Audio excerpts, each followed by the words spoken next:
Happy Project for Awesome! Let's go look at some art. Let's start in 1883 with The Umbrella by Marie Bashkirtseff.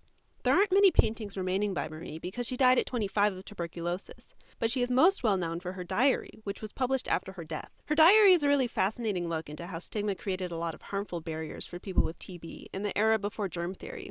Marie stigmatizes herself and is insulted when her family worries about her because she says that she has a too vigorous and exuberant nature to die.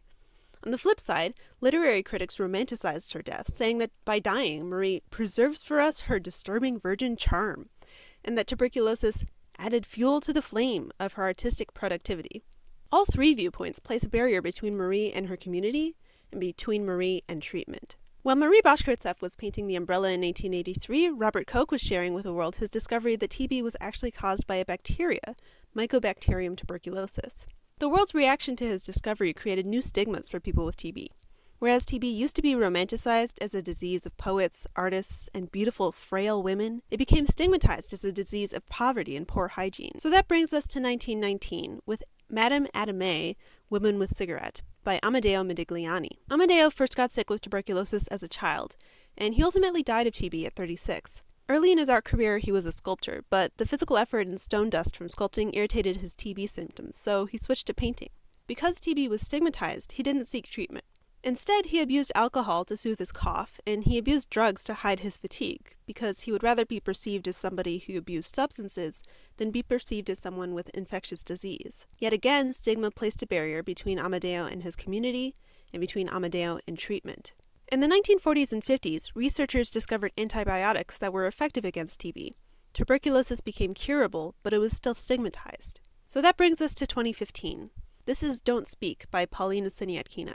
Paulina spent 7 months being treated for TB in a hospital in Russia, where she painted this series about the trauma and stigma of living with TB today. A common theme in Paulina's work is the surgical mask as a metaphor for not being able to talk about living with TB. After completing treatment, Paulina became a TB activist and developed educational materials for people living with TB. However, while delivering pamphlets, Paulina found that many people didn't want to be seen receiving TB treatment for fear of being recognized by their communities. So even now, stigma places a barrier between people with TB and their communities, and between people with TB and treatment.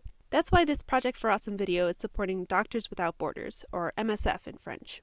MSF started 17,800 people on TB treatment in 2022 in countries around the world. They understand that effective TB treatment doesn't just mean medicine and counseling, it also means that people with TB have enough to eat, that they can afford housing, they can afford to come to the hospital, and that they have the support of their families. So in addition to medicine, MSF provides social support ranging from transportation to food to counseling families. MSF also works in communities to educate people about TB and to destigmatize people who are living with TB.